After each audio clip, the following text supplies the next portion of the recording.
বলছিলাম ইবনে আব্বাসের কথা প্রসঙ্গে আমাদের তিন বিষয়ে বোঝা দরকার, মনে আছেন না? এক নম্বর, আলেমকে কেন নবীর মতো সম্মান করতে হবে, এটার জবাব হয়েছেনি। দুই নম্বর, ইবনে আব্বাসের কথা মতো আলেমকে সম্মান করলে কি পুরস্কার পাওয়া যাবে। এখন এটা শুনেন, দুই নম্বর কথা শুনেন। মিশর একটা দেশের নাম। এক সময় এই দেশের রাজা ছিল মুসা আলাইহিস সালামের যুগের ফেরাউন। ফেরাউন তার নাম না, ফেরাউন তার উপাধি। তত্ত্ববিদ ঐতিহাসিকদের মতে মুসা নবীর যুগের ফেরাউনের ব্যক্তিগত নাম ছিল রামাসিস। রামাসিস কইলে কেউ চিনে না, ফেরাউন কইলেও বলেছিল। আবু জাহালের মূল নাম ছিল আবুল হাকম। আল্লাহর রসুল আবু জাহাল উপাধি দিছিলেন।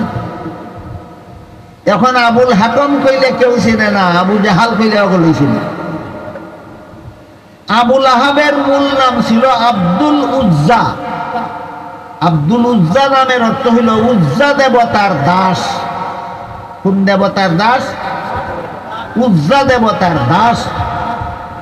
তার চেহারা অগ্নিশিখার মতো টকটকা লাল হওয়ার কারণে সমাজের মানুষে তারে ডাকে লালের বাপ। এটা তো সমাজের মানুষে ডাকে, যে বেশি লাল তারে লালের বাপ দেখে, যে বেশি কালা তারে কালার বাপ দেখে।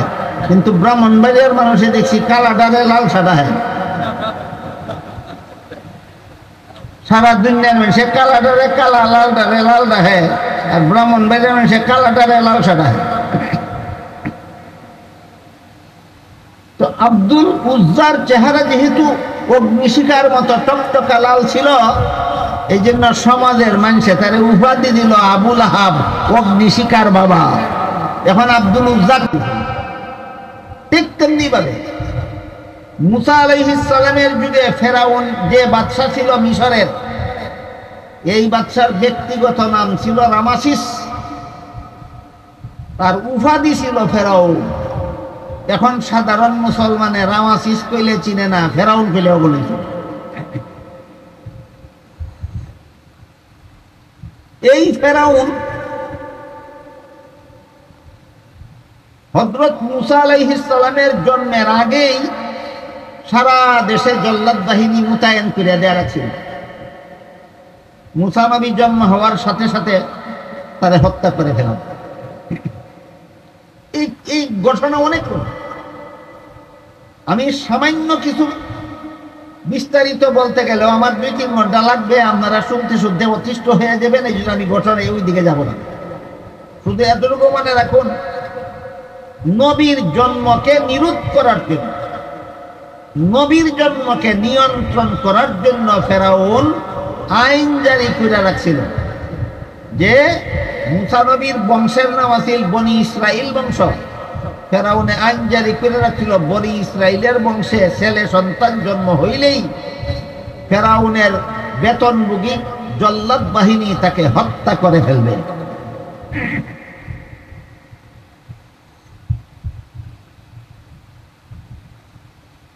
ফেরাউন তার রাজ দরবারে এই আইনটা জারি করার সময় বলছিল যে আল্লাহর একটা স্থায়ী নিয়ম আছে। কি নিয়ম? আল্লাহ কোনো মহিলাকে নবী বানান না, নবী বানান পুরুষকে। আপনারা জানার মতো কোনো মহিলা নবী আছে নাই, আল্লাহর নিয়ম নাই। আল্লাহর নিয়ম হইল আল্লাহ পুরুষকে নবী বানান, মহিলাকে নবী বানান না। এটা আল্লাহর চিরন্তন বিধান, কোনো যুক্তি নাই। একজনে কইছে যুক্তি আছে, কোনো যুক্তি নাই। মহিলা নবী হইলে দেশের এক প্রান্ত থেকে অপর প্রান্ত পর্যন্ত সর্বস্তরের মানুষকে দাওয়াত দেওয়ার জন্য সারা জীবন ঘোরাফেরা করার লাগবনি। স্বামীর ঘর সংসার দেখাশোনা করবো কে বলেন? আপনারা বুঝে না আসলে আপনারা একজন যে উদাহরণ দেই, আমার প্রতি রাগ করবেন না। উদাহরণ ওই বাস্তব না। ধরেন আপনার আপনাদের মধ্যে কোনো একজনের বিবিকে বক্তা বানিয়ে দেওয়া, কথার কথা, আপনার বিবি বক্তা, এই আল্লাহর 12 মাস সারা দেশেই সভা সমিতিতে বক্তৃতা প্রদান করার জন্য ঘোরাফেরা করে, আপনার সংসারটা কেমন সুখের হবে? সুখের পরের কথা, সংসার গর্ব না ভাঙব? ভাঙব। সুতরাং আল্লাহ মহিলাদেরকে নবী বানান না, এই বিধানের কোনো যুক্তি নাই।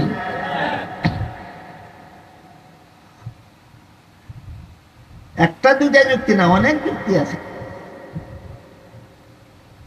মহিলাকে ইসলামের বিধানে মুয়াজ্জিন বানানির নিয়ম নাই, ইমাম বানানির নিয়ম নাই। মহিলাকে ইসলামের বিধানে ওই সমস্ত দায়িত্ব দেওয়ার নিয়ম নাই যেগুলি পুরুষকে দেওয়া হয়েছে। পুরুষের দায়িত্ব মহিলার নয়, মহিলার দায়িত্ব পুরুষের নয়। আগে একটু আবার দিছি, আর একটু খোলাসা করি। এখন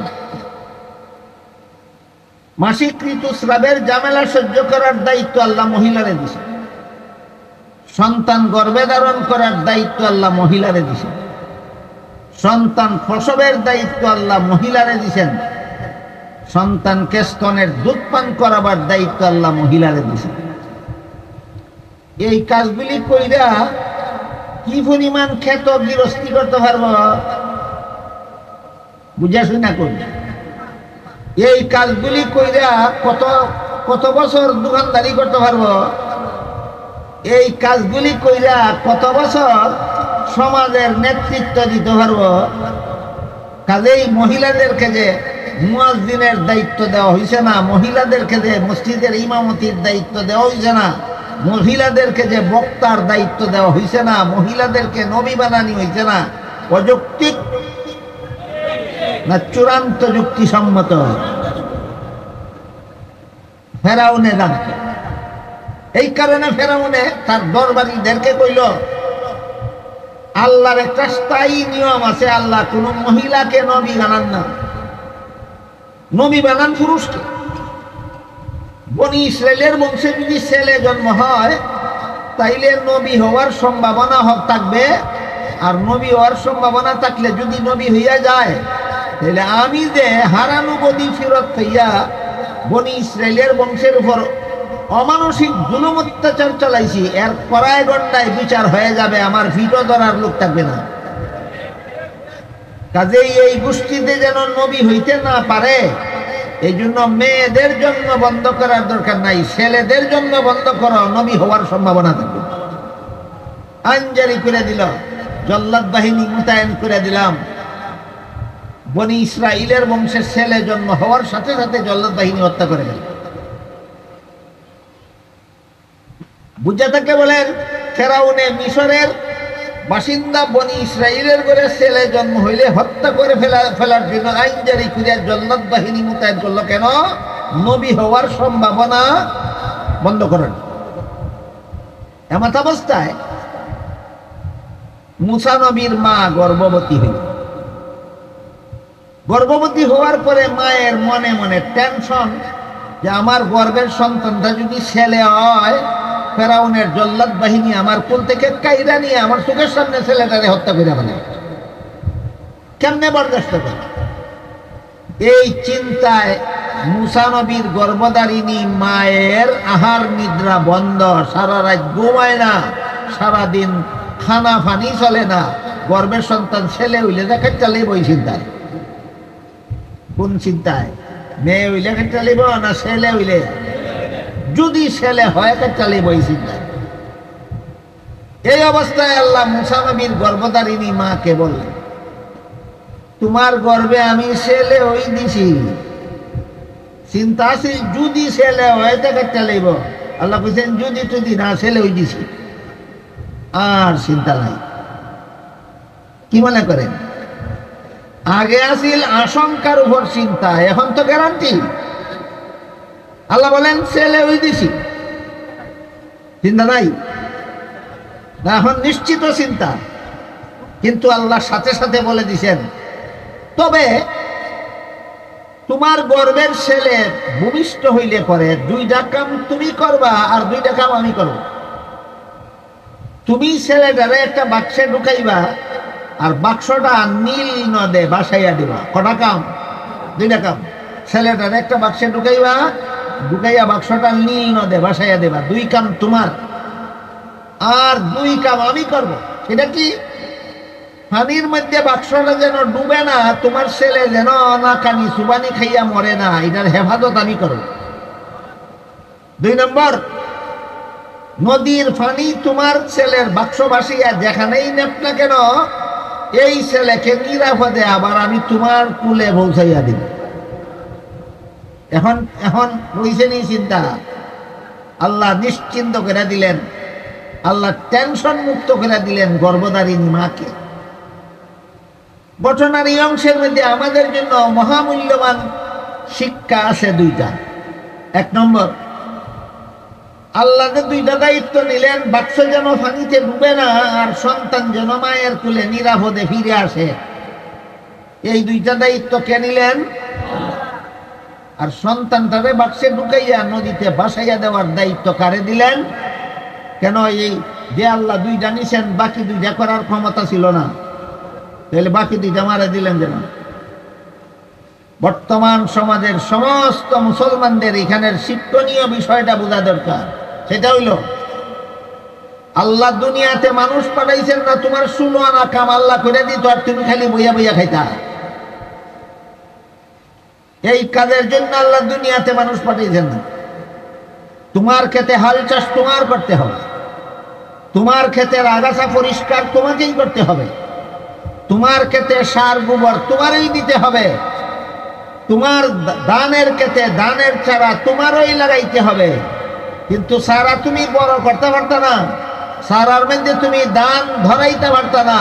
তুমি এটা পারতা না, এটা আমি নিলাম, আর যেটা তুমি পারবা এটা আমি নিলে তোমার দুনিয়া ফাটাইলাম কেন? শিখবার মতো আছে নাকি? তো আল্লাহ মানুষের সব কাজ করে যদি দেয়, তা আপনারা দুনিয়ার চাল লেগে ফাটাইছেন গুড়ার ঘাস কাটবার লাগে? আল্লাহ তো মানুষ ফাটাইছে কিছু কাজ করবার লাগে। যেই কাজটা তুমি পারবা এটা তোমার করতে হবে, আর যে কাজটা তুমি পারবা না সেটা আমি করব। এই শিক্ষা দিলেন আল্লাহ মুসা নবীর মারে 2 দায়িত্ব দিয়ে।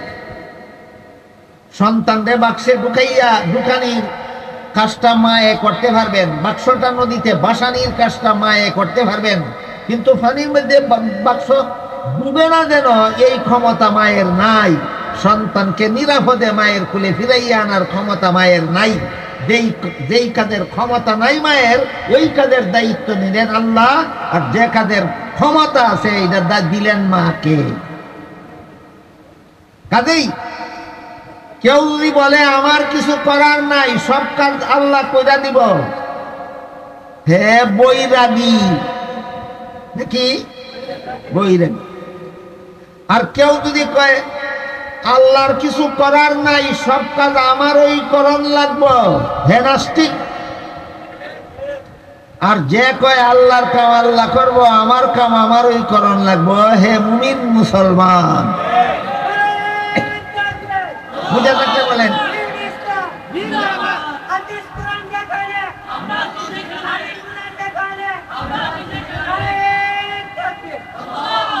বুঝে থাকলে বলেন আপনাদের সন্তান দেওয়ার মালিককে?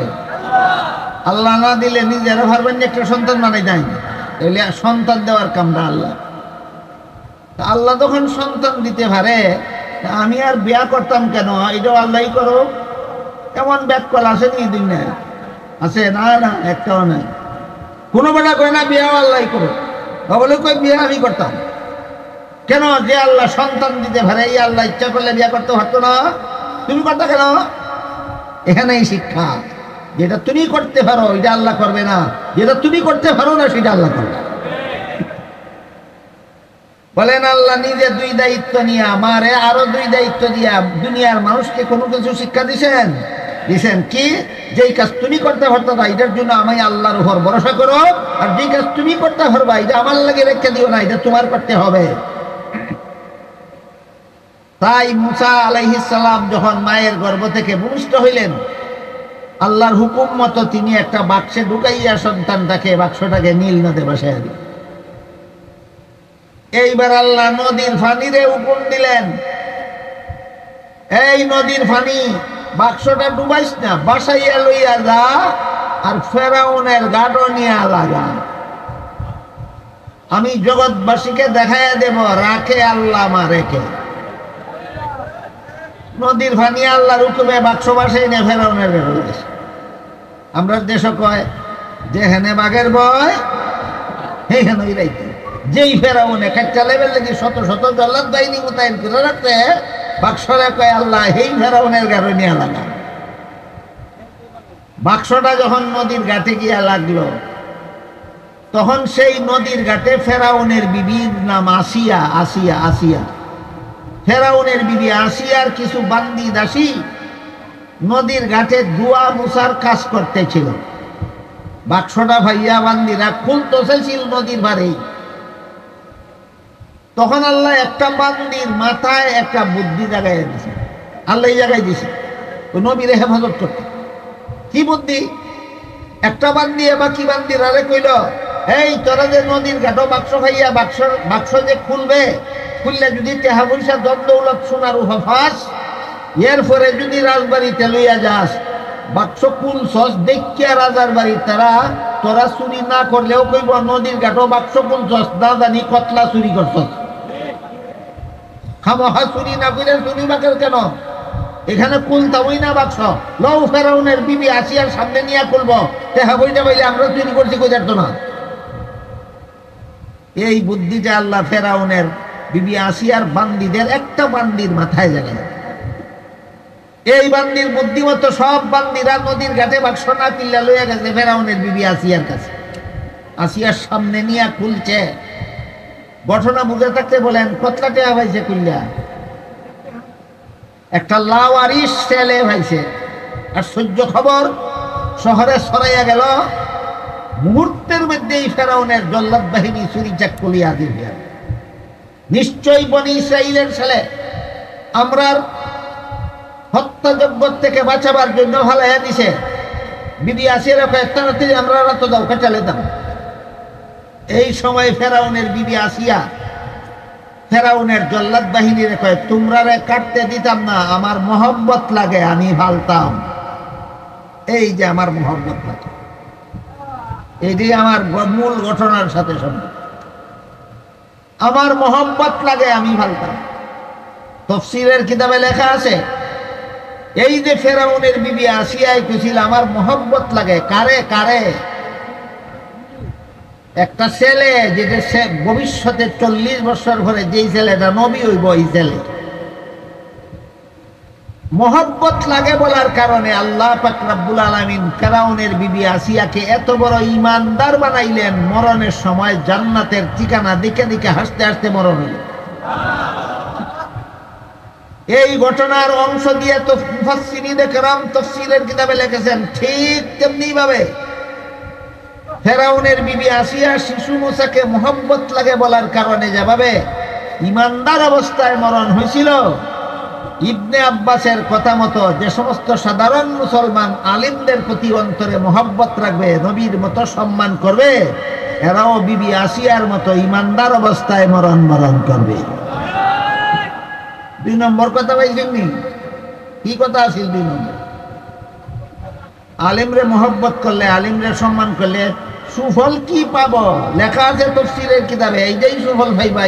বিবি আসিয়ার মতো ইমানদার হইয়া মরবা, বিবি আসিয়ার মতো ইমানদার অবস্থায় মরবা।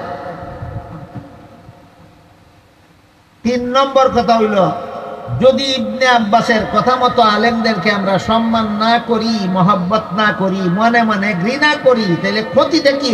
এখন এটা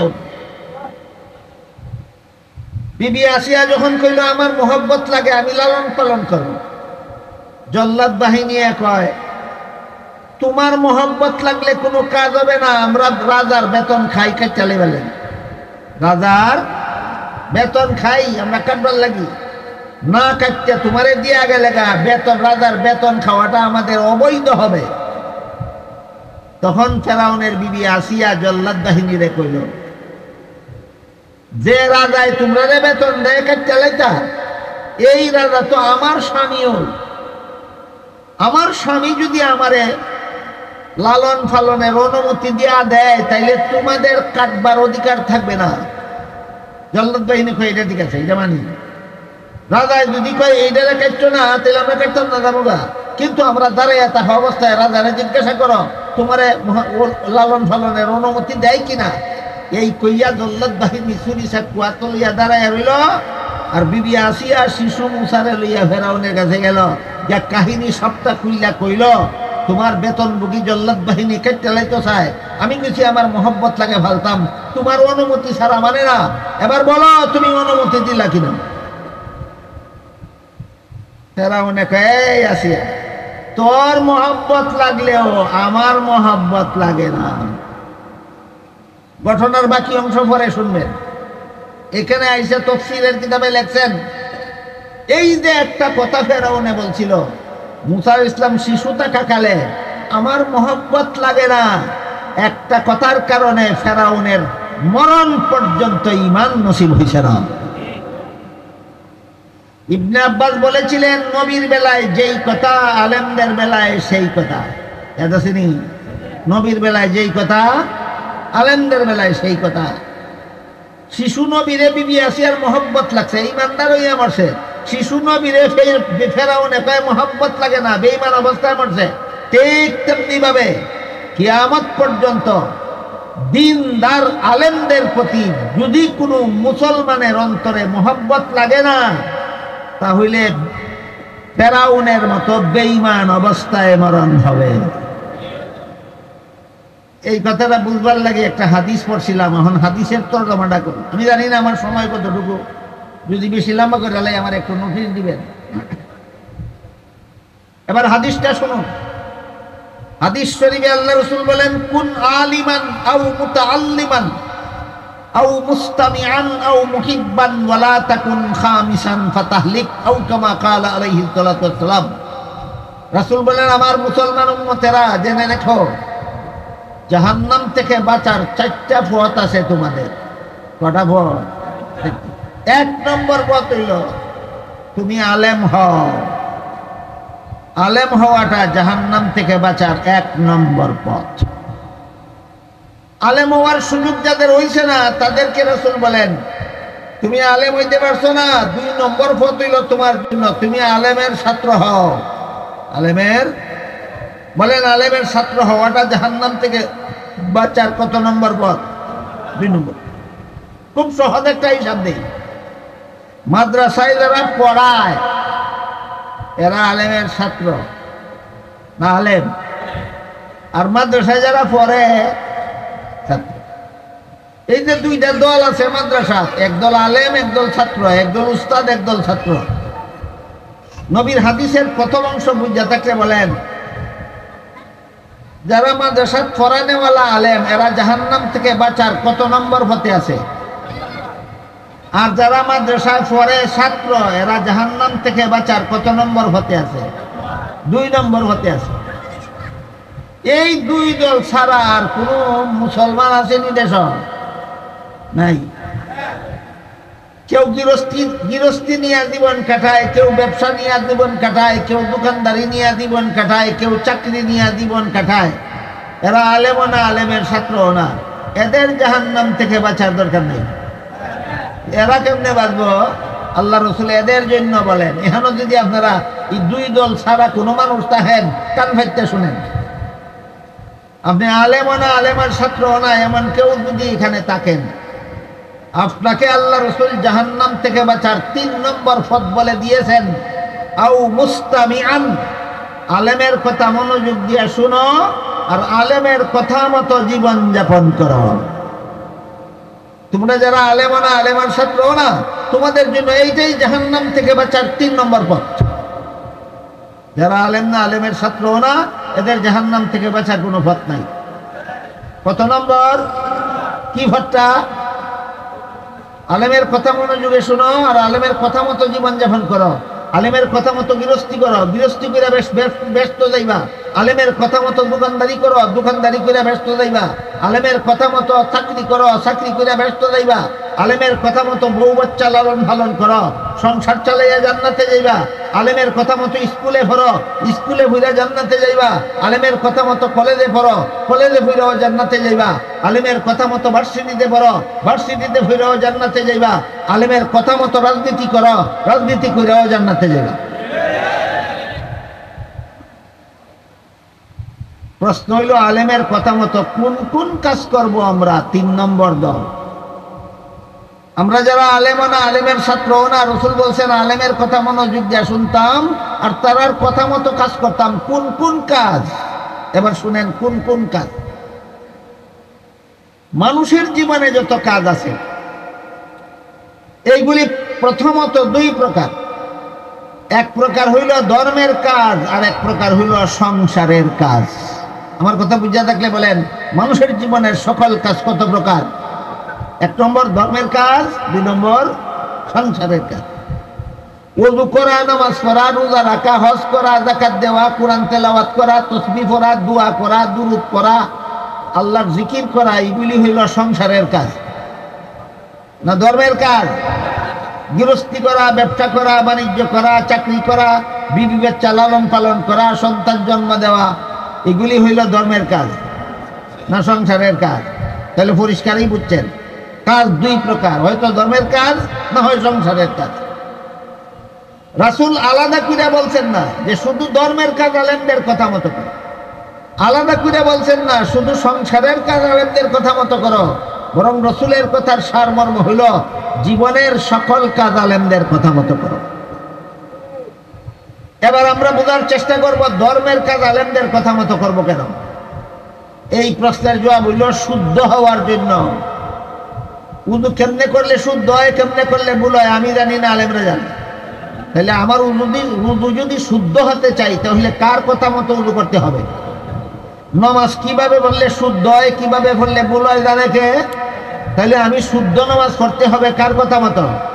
কোরআন শরীফ কেমনে পড়লে শুদ্ধ হয়, কেমনে পড়লে ভুল হয় জানে কে? তাইলে আমার কোরআন তেলাওয়াত করতে হবে কার কথা মতো?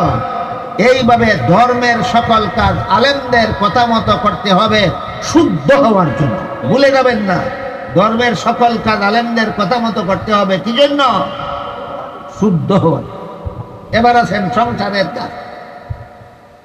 সংসারের কাজগুলির মধ্যে রাত্রে ঘুমানিও একটা সংসারের কাজ। রাত্রের ঘুমানিটা সংসারের কাজ। এটা যদি আপনি আলেমদের কথা মতো না ঘুমাইয়া মন গড়া মতো ঘুমান, কোনো সন্দেহ নাই 1 রাতের ঘুম আপনাকে জাহান্নামে নিয়ে যাবে। 1 রাতের ঘুম। কথাটা বুঝলেই টের হইবেন আপনাদের সমাজে কতজন মুসলমানকে তার ঘুমে জাহান্নামে নিবে। ঘুমে কেমনে জাহান্নামে নিব? এশার নামাজ না পইরা ঘুমানি নবীর তরিকা, না পইরা ঘুমানি। ফজরের সময় ঘুমাইয়া তখন নবীর শিক্ষা না জাগতে দাও। কাজেই যেই ব্যক্তি এশার নামাজ না পইরা ঘুমাইয়া তাহে ফজরের সময় জাগে না, সন্দেহ নাই 1 রাতের ঘুম তোমাকে জাহান্নামে নিয়ে যাবে। 1 রাতের ঘুম। আপনারা যে সমাজে বাস করেন এই সমাজে এমন মুসলমান আসেনি এশার নামাজ না পইরা ঘুমাইয়া যায়, আবার ফজরের সময় ঘুম থেকে জাগে না। কত বছর পর্যন্ত এরকম ঘুমাইলে জাহান্নামে যেতে হবে? 1 রাত। তাহলে আন্দাজ করে দেখেন আপনারা যেই দেশে বাস করেন এই দেশের কত লক্ষ কোটি মুসলমানকে 1 রাতের ঘুম জাহান্নামে নিয়ে যাবে। সুতরাং ঘুমাইয়াও যদি জাহান্নাম থেকে বাঁচতে চাও আলেমের কথা মতো ঘুমাও, আলেমের কথা মতো জাগো, আলেমের কথা মতো ঘুমাও, আলেমের কথা মতো জাগো। ঘুম তোমাকে জাহান্নামে নিতে পারবে না। এরপরে পেশাব পায়খানা করাও ধর্মের কাজ না সংসারের কাজ? কিন্তু হাদিস শরীফে আল্লাহ রাসূল বলেন, ইযা আতাইতুমুল গায়িতা ফালা তাস্তাকবিলুল কিবলাতা ওয়ালা তাস্তাদবিরুহা।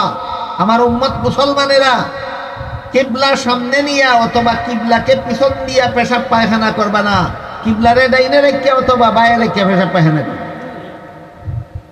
এইভাবে সংসারের যত কাজ আছে সবগুলির 2টা পদ্ধতি আছে, একটা হইলো হালাল আর একটা হইলো হারাম। তুমি যদি মন গড়া মতো সংসারের কাজ করো তোমার কাজ হারাম হতে বাধ্য। সংসারের এই কাজ কোনো সন্দেহ নাই তোমাকে জাহান্নামে নিয়ে যাবে। যদি তুমি চাও তোমার সংসারের কাজ যেন তোমাকে জাহান্নামে না নেয়, তাহলে সংসারের কাজগুলি হালাল পদ্ধতিতে করতে হবে। আর সংসারের কোন কাজ কিভাবে করলে হালাল হয়, কিভাবে করলে হারাম হয় জানে কে? সুতরাং সংসারের কাজ আলেমদের কথা মতো করো যদি জাহান্নাম থেকে বাঁচতে চাও। এর দুইটা উদাহরণ দিই। একটা হলো স্কুল কলেজের পড়া, আর একটা হলো রাজনীতি। দুইটা উদাহরণ। এই সমাজের মুসলমানদের এই দুইটা উদাহরণ বালাকুইরা বুঝন দরকার, জীবন ভর মনে রাখুন দরকার। স্কুল কলেজের পড়াও সংসারের কাজ, স্কুল কলেজের পড়াও সংসারের কাজ, কিন্তু সংসারের সকল কাজ করার দুইটা পদ্ধতি আছে, একটা হালাল একটা হারাম। সুতরাং স্কুল কলেজের পড়ার একটা পদ্ধতি আছে হারাম, একটা পদ্ধতি আছে হালাল। আপনি হালাল পথে স্কুলে পড়েন, স্কুলের পড়া আপনাকে জাহান্নামে নিতে পারবে না। হালাল পদ্ধতিতে আপনি কলেজে পড়েন, কলেজের পড়া আপনাকে জাহান্নামে নিতে পারবে না। হালাল পদ্ধতিতে আপনি ভার্সিটিতে পড়েন, ভার্সিটির পড়া আপনাকে জাহান্নামে নিতে পারবে না। হারাম পদ্ধতিতে প্রাইমারি স্কুলে পড়বেন, প্রাইমারি স্কুলের পড়া সন্দেহ নাই আপনাকে জাহান্নামে নিয়ে যাবে। এবার স্কুল কলেজের পড়া হালাল কেন হয় আর হারাম কেন হয় এবার শুনুন। স্কুল কলেজ ভার্সিটির পড়া গুনাহ নয়, বরং সওয়াবের কাজ। প্রথম কথা মনে রাখুন, স্কুল কলেজের ভার্সিটির পড়া গুনাহ না সওয়াবের কাজ, কিন্তু বিনা শর্তে নয়, দুইটা শর্তে। স্কুলে পড়া সওয়াবের কাজ দুইটা শর্তে, কলেজে পড়া সওয়াবের কাজ দুইটা শর্তে, ভার্সিটিতে পড়া সওয়াবের কাজ দুইটা শর্তে না বিনা শর্তে? এবার বলেন শর্ত দুইটা জানে কে? আলেমদের। কাজী স্কুলের পড়া আমাকে জাহান্নামে নিতে না চাইলে আলেমদের কথা মতো আমার স্কুলে পড়তে হবে। কলেজের পড়া যেন আমাকে জাহান্নামে না নেয়, এটা চাইলে আলেমদের কথা মতো কলেজে পড়তে হবে। ভার্সিটির পড়া যেন আমাকে জাহান্নামে নিতে না পারে, এটা যদি চান তাহলে আলেমদের কথা মতো। দুই শর্তের প্রথম শর্ত হইল তুমি স্কুলও বড় বাধা নাই, কলেজে বড় বাধা নাই, ভার্সিটিতে বড় বাধা নাই, মুসলমানি বজায় রেখে পড়ো। মুসলমানি বিসর্জন দিয়া না মুসলমানি ঠিক রেখা? কাজেই তুমি প্রাইমারি স্কুলে পড়বা, মুসলমানি ঠিক রেখে পড়তে হইলে উজু শিখতো না, সাবধান। উজু কেমনে ভাঙ্গে শিখতো না জীবনে কোনোদিন। নমাজের ফরজ কয়টা কোনোদিন শিখবা না, নমাজের ওয়াজিব কয়টা কোনোদিন শিখবা না, নমাজের সুন্নত কয়টা কোনোদিন শিখবা না, নমাজ কোন কারণে নমাজ বাতিল হইয়া যায় কোনোদিন শিখবা না। তাহলে তোমার মুসলমানি বজায় রইল। হন্দি না কোনো হন্দি আপনারাও আমার থেকে ওয়ালা বুঝুন দেখা যায়। স্কুলের যে পড়া আমার মুসলমানি নষ্ট, যে পড়ার দ্বারা আমার মুসলমানি বিনষ্ট হয় না, বিসর্জন যায় না, স্কুলের সেই পড়া শুধু হালাল নয়, সওয়াবের কাজ। আর স্কুলের পড়া যদি আমাকে উযু শিখতে দেয় না, স্কুলের পড়া যদি আমাকে কলেমা কালাম শিখতে দেয় না, স্কুলের পড়া যদি আমাকে পাক ভাগ শিখতে দেয় না, ইসলামের স্কুলের পড়া যদি আমাকে নামাজ বন্দেগী শিখতে দেয় না, কোনো সন্দেহ নাই এই স্কুলের পড়া তোমাকে জাহান্নামে নিয়ে যাবে। গেল এক শর্ত, মুসলমানি বিসর্জন দিয়া না মুসলমানি বজায় রাখা? মুসলমানি বজায় রাখা। দুই নম্বর শর্ত হলো তুমি স্কুলে কেন পড়ো, উদ্দেশ্যটা কি আগে কও। উদ্দেশ্যহীন লেখাপড়া পাগলের পথ চলার মতো। এই কথাটা মনে রাখবেন সারা জীবন। উদ্দেশ্যহীন লেখাপড়া পাগলের পথ চলার মতো। পাগল পথে যে আটে দেখছেন না আপনারা? আমি দেখছি, আমি খুব গভীর মনোযোগ দিয়ে দেখি পাগল যখন রাস্তা দিয়ে আটে। দুইটা জিনিস আমি রাস্তার মধ্যে মনোযোগ দিয়ে দেখি। একটা হইলো একটা দুর্বল কুত্তারে যদি একটা শক্তিশালী কুত্তা রাস্তা লাগাল ভাই, 3 মাইল দৌড়াইয়া গিয়া তারে যাত্রাইয়া দেবে। আমি এই সময় দেখি কাণ্ডটা কি। দুর্বল রে লাগাল ভাইলে শক্তিশালী বিনা দোষেই তারে ঝাপটাইয়া ধরবে। এটা কোনো মানুষের চরিত্র নয়, এটা কুত্তার চরিত্র। এবার বলেন আপনারা যে দেশে বাস করেন, এই দেশে কুত্তার চরিত্র কোনো মানুষ আছে কি? এই দেশই হন দরকার, এই দেশই হন দরকার। তুমি শক্তিশালী এই জন্যই যে দুর্বল, যে নিরীহ, যার কোনো দোষ নাই, তার উপর তুমি হামলা করবা, মামলা করবা, তারে তুমি জুলুম অত্যাচার নির্যাতন করবা, যে মানুষের স্বভাব না, এটা কুত্তার স্বভাব। এই জন্য আমি রাস্তা একটা কুত্তা যখন আর একটা কুত্তারে দৌড়াইয়া লইয়া যায় হামলা করতো, আমি দেখি অবস্থা দেখি।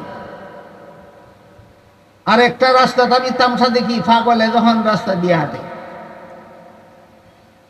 আশুগঞ্জ বাজার থেকে পাগল পূব দিকে যাইতেছে, সকাল 10টার সময় দেখলেন, বিকাল 4টার সময় গিয়া দেখা যায় সুহাগপুরের বরাবরে রাস্তা দিয়ে পাগল আডেও 10টার থেকে 4টা পর্যন্ত আডাতেই আছে। কত দূর গেল? কেন 6 ঘন্টায় 6 মাইলও যাইতে পারলো না? কেন? উদ্দেশ্যহীন পথ চলা। পাগলে যে আরে কই যাইতো জানে না, এই জন্য পথ ফুরায় না। পাগলে যে রাস্তাটা আরে কই যাইতো জানে না, জানে না কই যাইতো জানে না, এই জন্য পাগলের পথ ফুরায় না। ঠিক তেমনি ভাবে যারা লেখাপড়া করে উদ্দেশ্য জানে না, এরা পাগলের পথ চলার মতো লেখাপড়া করে। এবার বলেন, আপনাদের ছেলেরা, আপনাদের মেয়েরা সারা জীবনের অর্ধাংশ সময় স্কুল কলেজ ভার্সিটিতে লেখাপড়া করে কাটাইতে হবে উদ্দেশ্যহীন ভাবে, না উদ্দেশ্যটি করতে হবে? এই জন্য স্কুল কলেজে ফিরে সব পাওয়ার জন্য 2 নম্বর শর্ত হলো তোমার উদ্দেশ্যটাকে ঠিক করো। এবার উদ্দেশ্যের কথা বলি শুনে। কেউ যদি মনে করে আমি স্কুলে পড়ি, কলেজে পড়ে, ভার্সিটিতে পড়ি, একটা সরকারি সার্টিফিকেট পামু, সরকারি সার্টিফিকেট পাইলে আমি সরকারি চাকরি পামু, সরকারি চাকরি পাইলে আমি সারা জীবন ভর বেতন আর পেনশন বুক করতে পারবো, এই উদ্দেশ্যে যদি পড়ে, আমার জানা মতো বর্তমান সমাজের বেশিরভাগ ছাত্রছাত্রীরা এই উদ্দেশ্যেই স্কুল কলেজ ভার্সিটিতে পড়ে। তাহলে তার উদ্দেশ্যটা হইল জাতির সেবা না পেটের সেবা? তুমি জাতির সেবায় পড়ো, সেবার উদ্দেশ্যে পড়ো না, তুমি পেটের সেবার উদ্দেশ্যে পড়ো। কেউ যদি পেটের সেবার উদ্দেশ্যে মাদ্রাসাত পড়ে, কেউ যদি পেটের সেবার উদ্দেশ্যে কোরআন হাদিস পড়ে, আল্লাহ রসুল বলেন জান্নাতে যাবে, দূরের কথা জান্নাতের সুগন্ধও পাবে না। কোরআন হাদিসই যদি পেটের সেবার উদ্দেশ্যে বললে জান্নাতে যাবে না, স্কুল কলেজ ভার্সিটিতে তুমি পেটের সেবার উদ্দেশ্যে পড়বা, আবার সব ভাইবা, সব অত সস্তাই নাকি? তাই প্রশ্ন জাগে, তাহলে মুসলমান ছেলেমেয়েরা যে স্কুল কলেজ ভার্সিটিতে পড়বে, এদের উদ্দেশ্যটা কি হবে? একটা উদাহরণ দিয়ে সংক্ষেপে কথাটা শেষ করি। ধরেন আপনার একটা ছেলে মেডিকেল কলেজে পড়ে, উদ্দেশ্য আমি এই কলেজের পড়া শেষ করে পরীক্ষা পাস করলে একজন ডাক্তার হব, ডাক্তার হইলে পরে আমি রুগীদের চিকিৎসা করব, আমার চিকিৎসায় সুস্থ হইয়া রুগীরা শান্তির জীবন যাপন করবে, এই যদি উদ্দেশ্য হয়, এটারে কি পেটের সেবা বলা যায় না জাতির সেবা? এরকম অনেক জাতির সেবা আছে, স্কুলে পড়ার, কলেজে পড়ার, ভার্সিটিতে পড়ার বহুমুখী জাতির সেবা আছে। এইরকম জাতির সেবার উদ্দেশ্যে যদি তুমি স্কুলে পড়ো, কলেজে পড়ো, ভার্সিটিতে পড়ো, মুসলমানি বজায় রাখতে পড়ো, মাদ্রাসার ছাত্র কোরআন হাদিস পড়ে যেই সব, তুমি কলেজের বিজ্ঞান পড়া সেই সব। এখন বলেন ইচ্ছা মতো স্কুলে পড়লেই সব হয় না, হালাল মতে ভরতে, 2 শর্ত মতে ভরতে হয়। 2 শর্ত জানে কে? কাজে স্কুলে বললে আলেমদের কথা মতো পড়ো, তোমার স্কুলের পড়া জাহান্নামে নিবে না। কলেজে পড়লে আলেমদের কথা মতো পড়ো, তোমার কলেজের পড়া জাহান্নামে নিবে না। ভার্সিটিতে পড়লে আলেমদের কথা মতো পড়ো, তোমার ভার্সিটির পড়া তোমাকে জাহান্নামে নিবে না। কেউ যদি রাজনীতিকে সংসারের কাজ মনে করে, বলে এইটা মনে করে না। কেউ আজকাল অধিকাংশ রাজনৈতিক দলের নেতা নেত্রী কর্মী সদস্যরা মনে করে রাজনীতিও একটা সংসারের কাজ। আমি একটু সময়ের জন্য ধরে নিলাম, ঠিক আছে, রাজনীতিও একটা সংসারের কাজ। রাজনীতি কেমনে করলে হালাল হয় আর কেমনে করলে হারাম হয় জানে কেডা? আলেমদের কথা মতো রাজনীতি করো। যদি আলেমদের কথা ছাড়া মন গড়া মতে রাজনীতি করো, কোনো সন্দেহ নাই তোমার রাজনীতি তোমাকে জাহান্নামে নিয়ে যাবে। নামাজ রাজনীতি করবা হারাম পদ্ধতিতে, নামাজ পড়তে পড়তে মরবা আর জাহান্নামে যাইবা, রোজা রাখতে রাখতে মরবা আর জাহান্নামে যাইবা, হজ করতে করতে মরবা জাহান্নামে যাইবা, তসবিহ পড়তে পড়তে মরবা জাহান্নামে যাইবা। কেন? তোমার রাজনীতি হারাম। এখানে আপনাদের প্রশ্ন জাগা উচিত, তাহলে রাজনীতি আবার হালাল কোনটা আর হারাম কোনটা? অবশ্যই যেভাবে রাজনীতি করলে জনগণের অধিকার রক্ষা হয় সেইভাবে রাজনীতি করা হালাল। যেভাবে রাজনীতি করলে জনগণের অধিকার রক্ষা হয় সেইভাবে রাজনীতি করা হালাল। তোমার রাজনীতি তোমাকে জাহান্নামে নিতে পারবে না, তোমার রাজনীতি তোমাকে জান্নাতে পৌঁছে দেবে। আর যেভাবে রাজনীতি করলে জনগণের অধিকার রক্ষা হয় না, যেভাবে রাজনীতি করলে জনগণের অধিকার রক্ষা হয় না, অবশ্যই এই রাজনীতি হারাম। তোমার রাজনীতি যদি জনগণের অধিকার আদায় করতে না পারে, কোনো সন্দেহ নাই তোমার রাজনীতি তোমাকে জাহান্নামে নিয়ে যাবে। তোমার নামাজ তোমাকে জাহান্নাম থেকে বাঁচাতে পারবে না, তোমার রোজা তোমাকে জাহান্নাম থেকে বাঁচাতে পারবে না, তোমার হজ তোমাকে জাহান্নাম থেকে বাঁচাতে পারবে না, তোমার যাকাত তোমাকে জাহান্নাম থেকে বাঁচাতে পারবে না, তোমার তসবিহ পড়া তোমাকে জাহান্নাম থেকে বাঁচাতে পারবে না, তোমার হারাম রাজনীতি তোমাকে জাহান্নামে নিয়ে যাবে। এখানে যদি আবার কারো কারো মনে মনে থাকে তাহলে জনগণের অধিকার কোনটা, তাহলে কথা লম্বা হয়ে যাবে, সারা রাইতে শেষ করতে। শুধু একটা তালিকা বলে দেই, প্রত্যেকটা মুসলিম দেশের সরকারের কাছে জনগণের অধিকার 6টা। প্রত্যেকটা মুসলিম দেশের সরকারের কাছে জনগণের অধিকার কয়টা? 6টা। 6টার শুধু তালিকা বলবো, ব্যাখ্যা বলার টাইম আমার কাছে নাই, আপনার কাছে শুনবারও টাইম নাই, শুধু তালিকা বলে দিই।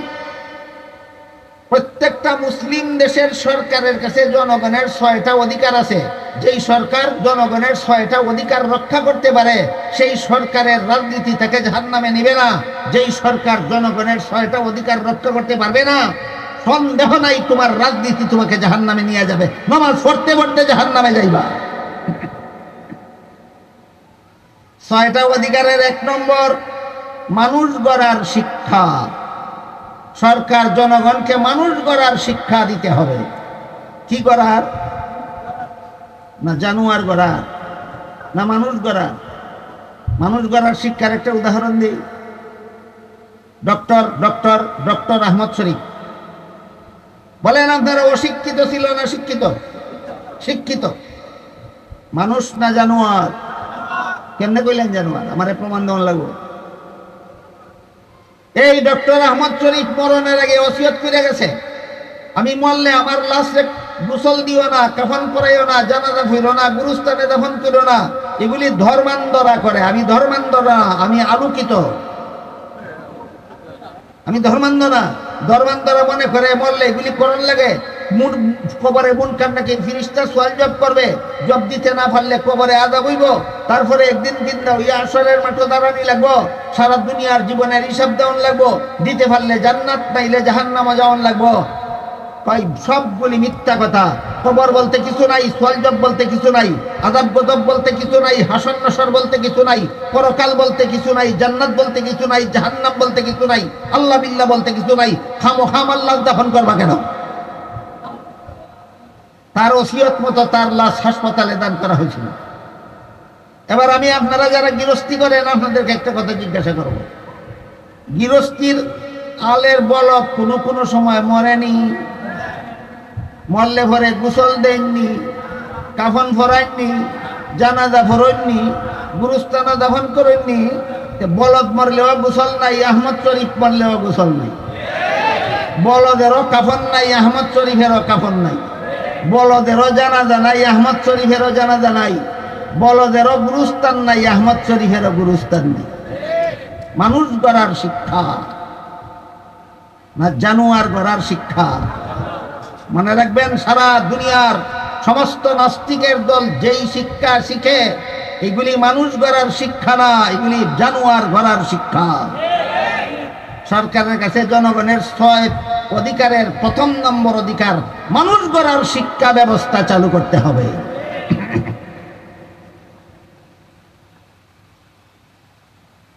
এখন বলেন আলের বলদে আর এই আহমদ শরীফ বলদে বেশ কম কি আছে? বেশ কম 2টা, একটা 4 টেঙ্গা বলদ আর একটা 2 টেঙ্গা বলদ। 4 টেঙ্গাটা অশিক্ষিত বলদ, বাহিরা না রাখে।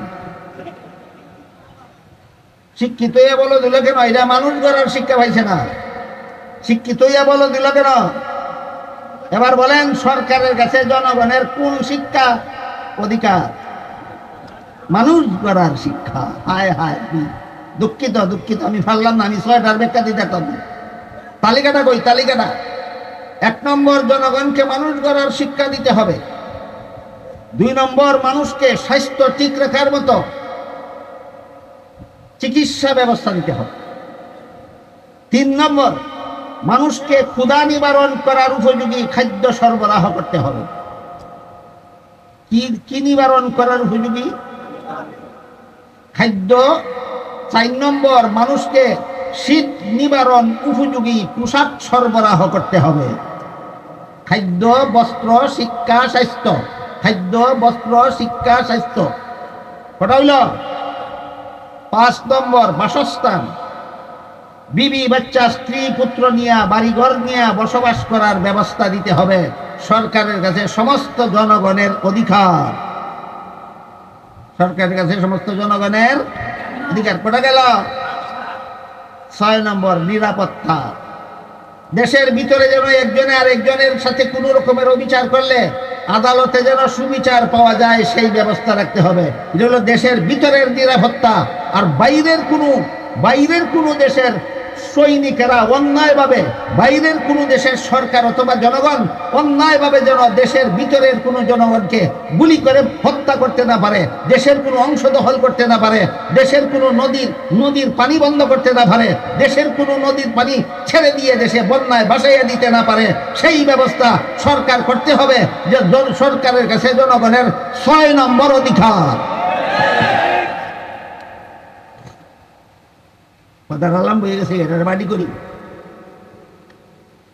যারা মনে করেন রাজনীতি করা সংসারের কাজ, রাজনীতি 2 রকমের আছে, একটা হালাল একটা হারাম। আপনি যদি হালাল রাজনীতি করেন, আপনার রাজনীতি আপনাকে জাহান্নামে নিতে পারবে না। যদি হারাম রাজনীতি করেন, অবশ্যই আপনার রাজনীতি আপনাকে জাহান্নামে নিয়ে যাবে। প্রশ্ন ছিল তাহলে রাজনীতি হালাল কোনটা হারাম কোনটা? যে রাজনীতিতে জনগণের 6টা অধিকার রক্ষা হয় সেই রাজনীতি হালাল। যেই রাজনীতিতে জনগণের 6টা অধিকারের কোনো একটা রক্ষা হয় না, এমন রাজনীতি হারাম হারাম হারাম।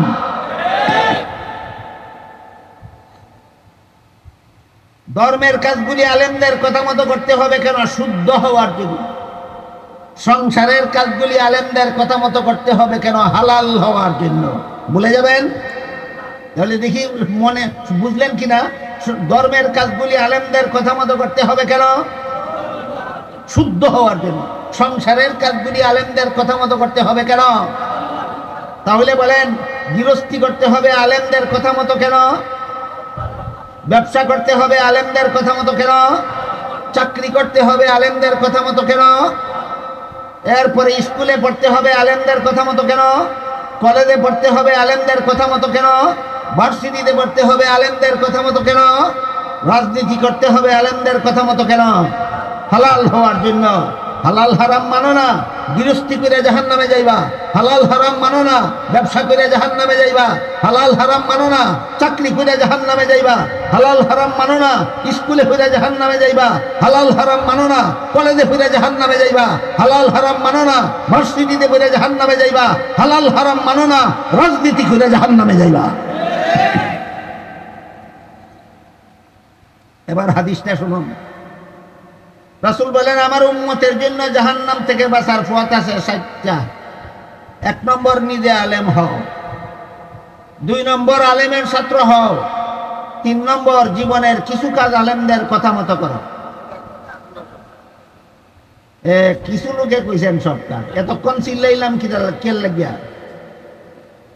বলেন, উম্মতের জাহান্নাম থেকে বাঁচার 3 নম্বর ফটটা হইল জীবনের কিছু কাজ আলেমদের কথা মতো করা। হ্যাঁ, জীবনের সকল কাজ। তাহলে এবার বলুন, ধর্মের কাজগুলি আলেমদের কথা মতো করবো কেন? সংসারের কাজগুলি আলেমদের কথা মতো করবো কেন? বাস, ক্লিয়ার হইল। সবক মনে থাকবো নি? ফার্স্ট শিখা হইছে নি? লেসন প্র্যাকটিস হইছে নি? ভুলবেন না জীবনে। এরপরে রাসূল বলেন, কেউ যদি আলেমের কথা শোনারও সুযোগ না পায়, তার জন্য 4 নম্বর ভোট। তার জন্য 4 নম্বর। কথা শুনলে তো কথা মতে ভোট, কথা শোনার সুযোগ হই নাই তার। কেমনে সুযোগ না থাকে? যেমন ধরেন এক ব্যক্তি 10 বৎসরের জন্য জেলখানায় বন্দী হয়ে গেল, 20 বৎসরের জন্য জেলখানায় বন্দী হয়ে গেল, আজীবনের জন্য জেলখানায় বন্দী হয়ে গেল। আমাদের বর্তমান জমানায় যার সাথে আক্রোশ, যার সাথে দুশ্মনী, যার সাথে শত্রুতামি, অন্যায়ভাবেও যদি দুশ্মনী হয়, অন্যায়ভাবেও যদি শত্রুতামি হয়, তাহলে তাকে সাইজ করার একটা ব্যবস্থা আছে। মিথ্যা মামলায় ফাঁসাইয়া দাও, মিথ্যা মামলায় ফাঁসাইয়া দাও, খুনের মিথ্যা মামলায় তার নাম তালিকাভুক্ত করে দাও। এই রকমের বুদ্ধিমানের কাজ আমাদের সমাজের কোনো বুদ্ধিমানরা করে না। যদি আপনারা বলেন করে, এদের জন্য একটা চূড়ান্ত সুসংবাদ আছে, শুনে রাখুন। যারা প্রতিপক্ষকে ঘায়েল করার জন্য মিথ্যা মামলা করে, সাইজ করবার লাগি, সাইজ, যার সাথে দুশ্মনী তারা সাইজ করার জন্য মিথ্যা মামলা যারা করে, এদের জন্য অনেক বড় একটা সুসংবাদ আছে। সুসংবাদটা হলো, আল্লাহ রাসূল বলেন, কেউ যদি কারো বিরুদ্ধে জেনে শুনে মিথ্যা মামলা করে আর চলে বলে কলে কৌশলে আদালত থেকে সেই মিথ্যা মামলার রায়টাও সে পেয়ে যায়, সে যেন মনে রাখে জাহান্নাম, আদালত থেকে রায় পাইছো না, জাহান্নামের সার্টিফিকেট পাইছো। রাসূলের হাদিস বুঝে থাকতে বলুন, আদালত থেকেও কি আমাদের সমাজের বুদ্ধিমানরা, রাজনীতিবিদরা জাহান্নামের সার্টিফিকেট সংগ্রহ করে? এরা কারা? মিথ্যা মামলার বাদীরা, মিথ্যা মামলার বাদীরা। মিথ্যা মামলা ফিরে আজীবনের লাগে জেলখানায় ঢুকে গেছে। এখন তো জেলখানার থেকে বেরিয়া আশুগঞ্জ মাদ্রাসার মাহফিলে আসতেও পারে না, আলেমদের কথা শুনতেও পারে না। এই যে আলেমদের কথা শোনারও যদি সুযোগ না হয়, রাসূল বলেন, তোমার জন্য জাহান্নাম থেকে বাঁচার 4 নম্বর পথ হইল তুমি অন্তর দিয়ে আলেমকে মহব্বত করো। অন্তর দিয়ে আলেমকে, বিবি আসিয়ার মতো জান্নাতে যাইবা। মনে আছে কাহিনী? মনে আছে? বিবি আসিয়া হেদায়েত নসিব হয়েছিল, শুধু কয় আমার মহব্বত লাগে, আমি লালন পালন করব। ফেরাউন বেঈমান হইয়া মরছে, শুধু বলছিল আমার মহব্বত লাগে না। মহব্বত লাগে বলার কারণে বিবি আসিয়া ঈমান নিয়ে মরল, মহব্বত লাগে না বলার কারণে ফেরাউন বেঈমান হইয়া মরল। কাহিনী বুঝে থাকলে বলুন আপনারা, মিশরের রাজার নাম ছিল ফেরাউন আর রানীর নাম। এবার বলুন আপনারা বুঝে শুনে, রাজার মতো মরতে চান না রানীর মতো? তাহলে অবশ্যই আলেমদেরকে ঘৃণা করতে হবে না মহব্বত? এই জন্য ইবনে আব্বাস বলেছিলেন, আলেমকে নবীর মতোই সম্মান করতে হবে। যদি বিবি আসিয়ার মতো ইমানদার হইয়া মরতাছে, আলেম কেন আল্লাহর কথা বলে, আলেম কেন রাসূলের কথা বলে, আলেম কেন কোরআনের কথা বলে, আলেম কেন হাদিসের কথা বলে, আলেম কেন হালাল হারামের কথা বলে, এই জন্য যদি তোমার অন্তরে আলেমদের প্রতি ঘৃণা থাকে, কোনো সন্দেহ নাই, যত নামাজ পড়ো না কেন, যত রোজা রাখো না কেন, যত তাসবিহ পড়ো না কেন, যত হজ করো না কেন, যত উমরা করো না কেন, মরণ তোমার ফেরাউনের মতোই হবে।